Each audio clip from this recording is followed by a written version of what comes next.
Pensador nordestino. A capa deste livro já é uma bênção, porque retrata a nossa ponte, tá? Um atracadouro trapiche ali no bairro industrial, creio eu, entendeu? Quer dizer, tá meio derrubadozinho, mas faz o cenário perfeito do pensador pensando como superar as dificuldades em ser nordestino. Isso me alegrou muito, isso me motivou a agendar logo. Professor Aguinaldo Batista, o que faz o senhor a escrever um livro? Então, Valadão, eu sou militante das causas sociais. Essa é a bandeira número 1 minha. Né? Sou professor de capacitação profissional, né? Sou conselheiro do Conselho de Assistência Social de Sergipe, tenho essa militância aí. E esse livro surgiu como? Eu trabalhando em sala de aula com meus alunos. Eu escrevia textos, esse livro é uma coletânea de textos e poemas. Os poemas, sim, alguns eu já publiquei, já participei de sarau poéticos, né, em eventos acadêmicos. Os textos, eu escrevia os textos e debatia em sala de aula e não assinava como professor, para deixar a liberdade dos alunos. E o feedback foi vindo muito bom, muito bacana. Aquela discussão calorosa na sala de aula, o texto que tinha a ver com o tema, que aqui tem é bem eclético esse livro, tem vários textos de vários temas. E eu não assinava e eles debatiam, depois, professor, de quem é esse texto? Aí eu dava risada e deixava um pouco. E vieram esse feedback e aí, eu disse, por que não juntar tudo em um livro e publicar? Porque esses textos eram a minha essência, por isso que falo pensador. Era uma opinião do sergipano, nordestino, sobre diversas coisas do mundo. Claro, com embasamento, né, com prudência, né? Então, é isso. Aí eles começaram a dar feedback bacana disso, eu vou juntar tudo. Eu tinha um livro mais didático, para lançar, eu dei uma segurada e lancei esse primeiro, que é mais essência. Né? É mais essência disso tudo aí. Você nasceu aonde? Eu sou aracajuano, de Aracaju, Sergipe. Agora, a raiz é interiorana, o pessoal de Serra do Machado, Ribeirópolis, quem estiver assistindo, um abraço. Então, eu trouxe muito aquela raiz. Serra do Machado. Serra do Machado, o povoado ali, os Briba, que chama Serrinha. Eu tenho, inclusive, até um poema em homenagem a esse povoado. Vamos recitá-lo daqui a pouco. Daqui a pouco. Bacana. E a ilustração desse livro é feita por quem? Foi toda por uma gráfica que eu procurei. Não, os desenhos. Os desenhos.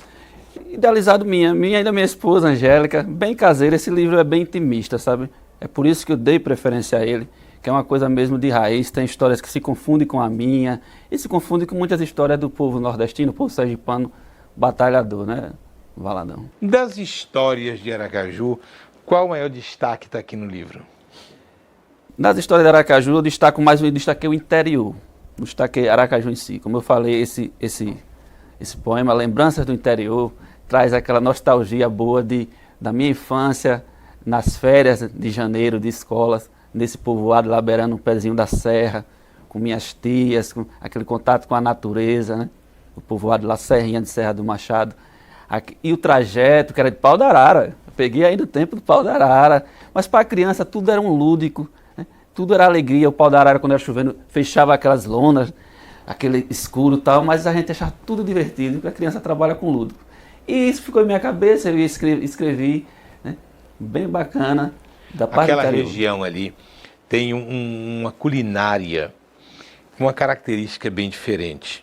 E uma das coisas que eu pude experimentar em Serra do Machado é uma coisa que não é muito usual em Aracaju. Tá? E você vai lembrar agora, juriti com pirão de água fria. Delícia. O pirão de água fria, eu quero mandar um abraço para o querido Zé Carlos Machado, que é o maior degustador de pirão de água fria. E o pirão de água fria nada mais é do que uma farofa. Aí você vai dizer, falando de água fria, rala a cebola roxa, coloca sal com água e vai botando a farinha para amassar com a mão. Aos poucos, isso. Entendeu? E depois que você fez aquela massa compacta, espera algum tempo e quebra o bolo, que é um pirão, e vai se tornar uma farofa. Isso. Comida bem regional do lado. É uma coisa fantástica. Só sabe esse paladar quem já experimentou. E não é uma coisa muito comum hoje. Na própria internet eu não me lembro de ter visto ninguém fazer esse prato. Agora, Juriti ainda tem lá, porque caçar é proibido, né? É proibido. Juriti, aos poucos, olha, a extinção está sendo grande, né? Infelizmente, no passado a caça, né? Porque era cultural de caçar. Mas hoje menos um pouco, também está um pouco seco. As barragens secaram muito, né? As barragens do interior eram berçário de animais, hoje estão um pouco secas.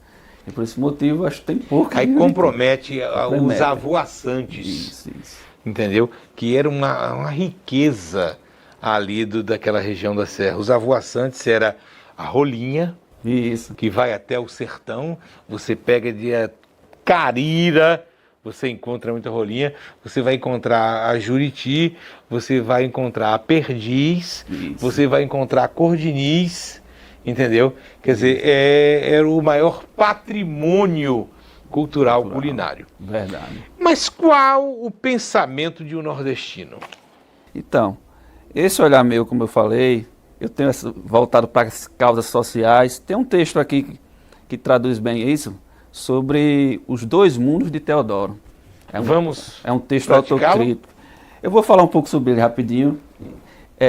Por exemplo, ele conta a história do menino pobre, suburbano, né? Uma realidade aí dos anos 80, com a mãe lavadeira, que ele vai fazer um trajeto, ele mora no subúrbio, numa vila, né, no cortiço, e faz o trajeto para entregar uma roupa na casa de uma senhora de posses, né, a mãe com aquela trouxa de roupa, que hoje acho que tá um pouco, não tem mais lavadeiras, né, e ele segurado na barra da saia, como conta da sua mãe. Ele era um menino pobre, só que nesse trajeto, Valadão, ele começa a perceber que na cidade grande tinha gente até mais pobre do que ele, em situação de rua. Aí tem uma parte que ele para numa praça assim, e ele olha, ele questiona uns barracos, pessoas em situação de rua mesmo, com menos restos ali. Flagelo. Até a parte da religião, ele fala, eu aprendi no catecismo, na palavra de um vigário, que Deus era pai de todos, que o divino era dono de toda a prata e todo o ouro, e por que isso? Aí o texto vai contando de uma forma bem assim, né? É emocionante. E esse menino, essa crítica social, a base dela é que esse menino ia entregar essa roupa na casa de uma que era madrinha dele. Porque era uma cultura comum, não generalizando naquela época, de o pobre pedir ao mais rico para batizar. Só que em alguns casos, não vamos generalizar, durante essa relação, às vezes se tornava uma relação de trabalho, de empregado e empregador. É o caso desse menino, desse conto. A mãe chegava nessa casa, ela era recebida pelas portas da garagem, do fundo, ficava esperando ali perto da cozinha, não tinha acesso à casa grande. E tudo isso é narrado por esse menino de uma forma assim, um pouco chocante. Essa narrativa tem uma característica de cordel? Isso que eu ia chegar. Esses textos meus têm muita essência do cordel. Que eu senti versos e prosas. Isso, tem verso em prosa, né? É a essência do cordel que Deus até é meu pai, era um senhor simples, mas trouxe muito essa coisa do cordel para mim. Eu fui alfabetizado, através do cordel, né? Muito bacana. Então, não só você, muita gente. Muita gente. Verdade. Mas você poderia ler para a gente uma poesia? Um trechinho dele aqui. Eu sou Aguinaldo Batista, escritor, pesquisador, entendeu? Apaixonado pelas raízes culturais do agreste sergipano. Olha aqui, aquele pedaço da crítica social que eu falei, Teodoro. Os dois aumentam os passos, pois já passava das 11. Ao chegar em uma praça, Teodoro viu um aglomerado de gente. Em situação desumana, crianças sujas e desnudas, adultos se embriagando, as panelas pretas e vazias, trapos encardidos e rasgados, em um varal pendurado. O telhado era uma lona, os bichos de estimação centulhavam meio lixo. Ratazanas e urubus, em uma batalha insana, disputavam com os humanos os restos que há uma semana fora banquete dos ricos. Na cabeça do menino nada fazia sentido, pois descobrira na palavra de um vigário que Deus era pai de todos e o que o divino era dono de toda a prata e todo o ouro. Aí, segue aí. Isso no trajeto ele com sua mãe. Ok? Bom, Essa é a crítica social. professor Aguinaldo Batista, em tempos de pandemia, Pois não? dificuldade para distribuir livro. Isso. Não podemos dizer, já está em alguma livraria, se tiver, Está assim na livraria já, aqui em Aracaju. naquela do shopping. Isso. Aquela do shopping, então você pode comprar. Mas as pessoas que quiserem ligar e ter contato, e até mesmo adquirir o livro, pode ligar para o seu Pelo telefone. WhatsApp, o número que está aqui. Tá aí o telefone, Isso. entendeu? E aí você conversa e pode discutir a temática.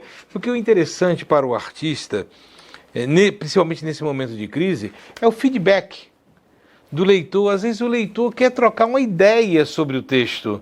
E ficou muito difícil ter o contato com o escritor, mas torna-se fácil a partir do momento que se tem um contato, ou do Zap, ou de um e-mail, alguma coisa. Então as pessoas podem ligar para você. Podem ligar sim. Pode ligar para o professor Aguinaldo. Pode ligar. Bom, muito obrigado, professor Aguinaldo. Eu estou às suas ordens. A gente vai ficando por aqui. E volta daqui a pouquinho com música gospel de primeira linha. Eu volto já já.